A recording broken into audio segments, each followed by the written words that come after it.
Well, hey there, I'm Mr. Beat. Many outside of the United States don't realize that there are a lot of states that don't like each other. But state rivalries are a proud tradition here, and it goes much beyond sports. Cypher from the Cynical Historian and I are putting together a series that sheds light on these state rivalries. As many of you already know, for most of my life I have lived in Kansas. As a matter of fact, I was born and raised here, so it makes sense that I first look at why Kansas hates Missouri. Meanwhile, Cypher, who currently lives in New Mexico, is going to look at why New Mexico hates Texas. So be sure to check out that video after you're done watching this one. But first, why does Kansas hate Missouri? It all started with one of the worst laws in American history, the Kansas-Nebraska Act. By the 1850s, many Americans were illegally moving to what would become Kansas. Most of them came for that sweet, cheap farmland, ignoring the earlier promises to give much of the area to Native Americans who had previously been pushed out of their homes back east. After talks picked up about building a transcontinental railroad through the area, Congress went to work trying to come up with a law to make Kansas a territory and give it the infrastructure it needed to allow settlement. It wasn't easy. You see, there was the slavery issue. Americans were divided, go figure, about the expansion of slavery out west. According to the Missouri Compromise, passed back in 1820, any new territory created north of 3630 parallel and west of Missouri couldn't have slavery. So Missouri would be the last slave state north of 3630. However, pro-slavery folks felt if Kansas was a territory, it should also have slavery. Since they weren't getting slavery in the desert Southwest, pro-slavery and anti-slavery members of Congress passionately debated the issue. Finally, in 1854, Illinois Senator Stephen Douglas came up with another compromise. That crappy law I brought up earlier, the Kansas-Nebraska Act. Congress barely passed it, and President Franklin Pierce signed it into law on May 30th, 1854. It created the territories of Kansas and Nebraska. Well, duh. It got rid of the 3630 line of the Missouri Compromise, and it established popular sovereignty in both territories to solve the slavery issue. In other words, it allowed the settlers to decide whether or not to have slavery in both territories. I know, what could go wrong, right? Well, a lot went wrong in Kansas. Remember, Missouri was a slave state. Within days of the passage of the Kansas-Nebraska Act, hundreds of pro-slavery Missourians crossed the border into Kansas territory claiming land. They organized and plotted ways to politically influence the region. 11 days after the act passed, Missourians put together a meeting at Salt Creek Valley, just west of Fort Leavenworth in Kansas, creating the Squatters Claim Association and calling for people to sacrifice their lives by settling in Kansas to ensure it became a slave state. Not to be outdone, the Massachusetts Immigrant Aid Company, organized in, Massachusetts, an abolitionist hotbed, to help settlers move to Kansas to make sure it became a free state. It sent its first 29 settlers on July 29, 1854. I'm standing in Robinson Park in Lawrence, Kansas. This is Founders Rock. Those 29 settlers ended up here.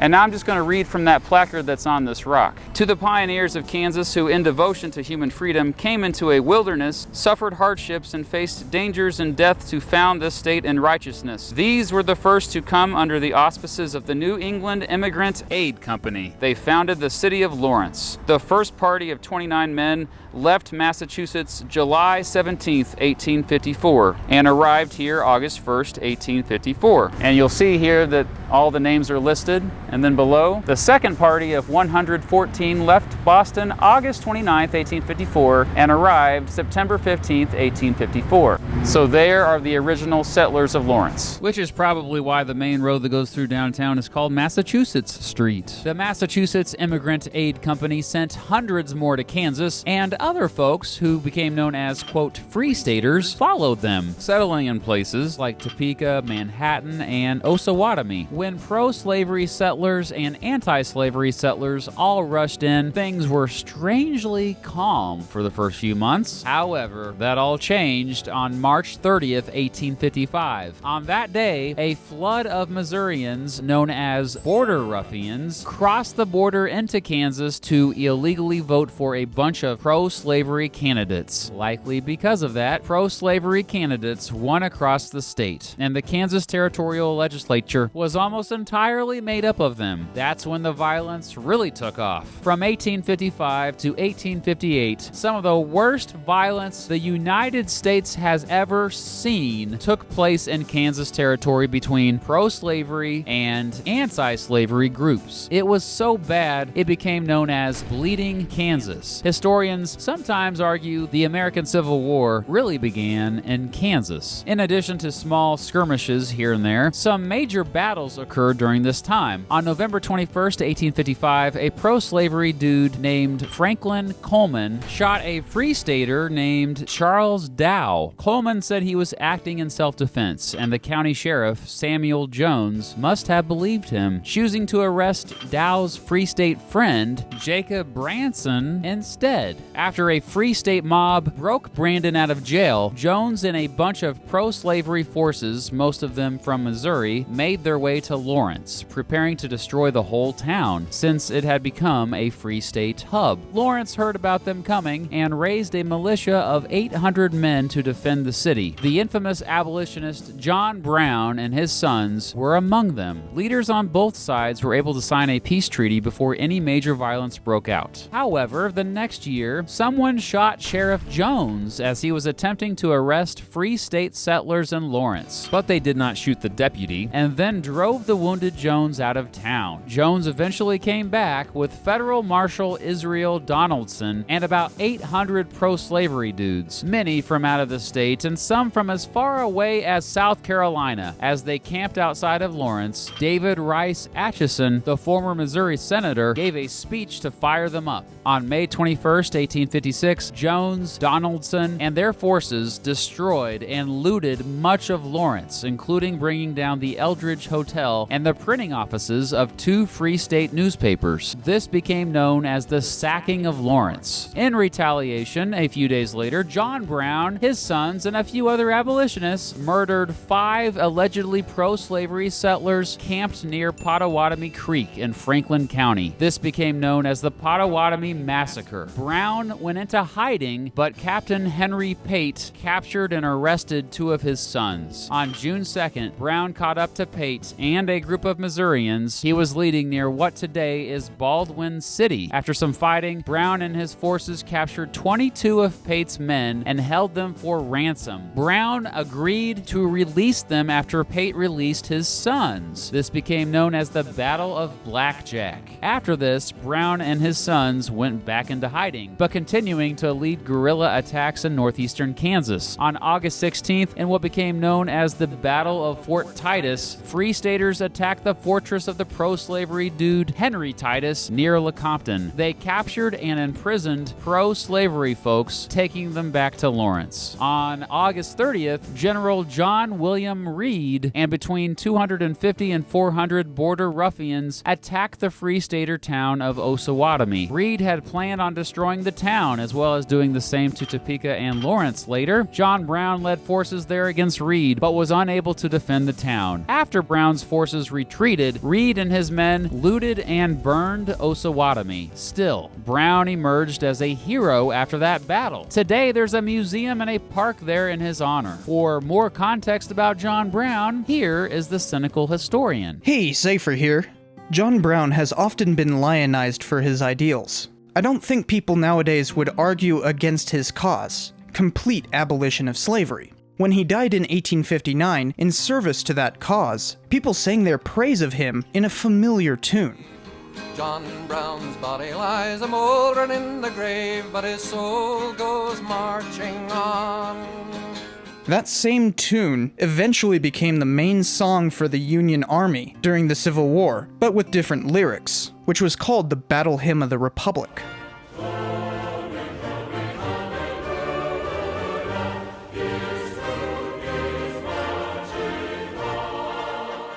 Suffice it to say, he was a martyr for the cause of abolitionism, but his methods were more akin to terrorism than most would like to admit. Before becoming a radical, he had suffered many financial hardships and even failed to become a Unitarian minister. But when he moved to Springfield, Massachusetts, he turned the place into a hub for the Underground Railroad. This wasn't violent yet. It was his actions during Bleeding Kansas that gave him a reputation for violence on behalf of abolitionism. He was essentially an insurgent, not unlike those he was fighting. Once that conflict calmed down, he turned his sights on Virginia. He gathered forces and attacked an armory at Harper's Ferry in the hopes of starting a massive slave revolt, but was pretty quickly defeated by the US cavalry under the command of Robert E. Lee. Yes, that one. After being captured, he was hanged for treason. Even before his execution, he was being mythologized as an abolitionist symbol. He had killed for his cause, but many accepted that. Harriet Tubman and Henry David Thoreau even supported the raid on Harper's Ferry. Thoreau succinctly analogized Brown's guerrilla tactics with other movements by calling it an abolition filibuster army. Most filibusters were slavery expansionists, who tried to take more land to the south of the United States by overthrowing governments themselves, most famous of which was William Walker, who successfully attacked Nicaragua in 1855 for the purpose of extending slavery there. So these two were intertwined in Western lore. As historian Richard Slotkin says, the cases of Brown and Walker have a definite symmetry. These people were mythologized as heroes of abolition and slavery, but they were ultimately fighting over the extension of slavery, which would eventually lead to the Civil War. John Brown became the martyred hero of the Union despite being executed by that very Union for treason. Thanks, Cypher. So as the violence raged on back in Kansas, both sides tried to establish governments. They even set up different capitals of the territory and different constitutions. There was the Topeka Constitution, which banned slavery, the Lecompton Constitution, which attempted to allow slavery. While the Lecompton Constitution was being debated, a free state legislature was established up in Leavenworth. The Leavenworth Constitution not only banned slavery, but provided protections for women's rights. Honestly, though, it didn't really matter what was going on with politics. People were continuing to kill each other, man. However, things did seem to calm down a bit in 1858. The last significant event of Bleeding Kansas, until the Civil War broke out anyway, was the Maria Dezine Massacre. That was when Charles Hamilton, a pro-slavery dude from Georgia, crossed the border from Missouri and captured 11 unarmed free staters. He made them stand out in a field and shot them all, killing 5. After the territory of Kansas banned slavery with the adoption of the Wyandotte Constitution, the violence finally went away. For a couple of years anyway. Once the Civil War broke out, things got crazy again. By this time, those defending Kansas as a free state became known as Jayhawkers, and those in Missouri fleeing Union control and loyal to the South became known as Bushwhackers. Who comes up with these names? I love them. Anyway, on September 23rd, 1861, some Jayhawkers, led by James Lane, who is a senator for Kansas and just as radical as John Brown was, stormed the town of Osceola, Missouri, freeing 200 slaves and killing 9 local citizens, then plundering and setting fire to the town. But these Jayhawkers didn't stop there. They terrorized the western border of Missouri. In retaliation, yeah, that's retaliation, the cycle of violence just keeps going, all right? In retaliation for the sacking of Osceola and this terrorizing of the border, among other things, a dude named William Quantrill organized a bunch of bushwhacker guerrilla soldiers to plan an attack on, you guessed it, Lawrence. Lawrence was where many of the Jayhawker guerrilla fighters came from. In particular, it's where Senator James Lane lived. On August 21st, 1863, Quantrill and 300 fellow bushwhackers invaded Lawrence, killing every man and boy in sight. They burned down most of the city and destroyed everything in their path. Remember the Eldridge Hotel? They got burned down during the sacking of Lawrence? Yeah, they got burned down again. Here is the Eldridge Hotel today. They rebuilt it yet again. Quantrill and his crew ended up killing 164 civilians. It was known as the Lawrence Massacre, or Quantrill's Raid, and I made a video about it a while back. You should check it out and stuff. After the Lawrence Massacre, Union General Thomas Ewing Jr. determined that Quantrill recruited most of his bushwhackers from 4 western Missouri counties that all bordered Kansas. Those 4 counties were also where Jayhawkers kept invading, so he decided to order everyone living in the rural areas of those 4 counties out. Those who could prove their allegiance to the Union could stay, but had to live on military outposts and had to completely abandon their farms. Ewing's order, called General Order Number 11, sent soldiers to the 4 counties to force everyone out and burn the place to the ground. They killed animals, stole stuff, and killed civilians who did not cooperate. The 4 counties were burned so much they were nicknamed the Burnt District. It became a wasteland, and to this day, 156 years later, towns in these counties aren't doing as well economically as in neighboring counties. After the Civil War ended, things finally calmed down at the border of the 2 states. The Kansas City metropolitan area also became an area that neutralized relations between residents of the 2 states. But the legacy of the border war continued for generations, mostly through the rivalry of athletic teams from the 2 biggest universities in each state, the University of Kansas and the University of Missouri. In fact, even the mascots reflect the border war. The University of Kansas is home of the Jayhawks, named after the Jayhawkers of the Civil War era, and the University of Missouri is home of the Tigers, named after the militia unit that defended western Missouri from the invading Jayhawkers. Over the years, the rivalry between KU and Mizzou has been one of the most intensely hateful rivalries in all of college sports. In fact, in the early days of football matchups, Civil War veterans from both sides literally sat in the stands and booed at each other. Hey, better than shooting at each other, am I right? So anyway, that was why Kansas hates Missouri, or why Missouri hates Kansas, or why they both used to hate each other at least. Be sure to check out Cypher's video looking at why New Mexico hates Texas over on his channel, The Cynical Historian. Subscribe over there if you haven't already. You know, Cypher and I, we go way back. I mean, back to when we literally both had just a couple hundred subscribers. Those were simpler times.